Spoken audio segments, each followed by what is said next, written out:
আপনি মুখে বলেন আমি মুসলমান, আর দাড়ি কামাইবেন, বিধর্মীদের মতন পোশাক পরবেন, টাই পরবেন, হাজরিন, আর বলবেন আমি মুসলমান। কাজ হবে?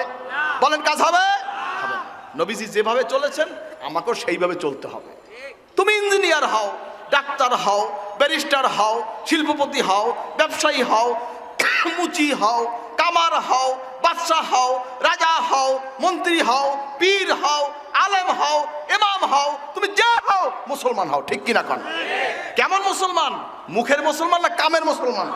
কাজের মুসলমান কে কে হইতে চান দেখতে চাই। না না তাকবীর। আল্লাহ কবুল করুন, আমিন।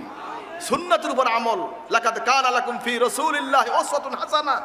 আল্লাহ পাক এই জমিনের বুকে, এই দুনিয়ার বুকে আদর্শবান মডেল হিসেবে নবীজিকে আল্লাহ পাঠাইছেন। বলেন না সুবহানাল্লাহ। কোন হিন্দুকে পাঠাইছেন? ইহুদি, খ্রিস্টান, নাসারা কাউকে পাঠাইছেন? নবীজি আদর্শ। নবীজি কি?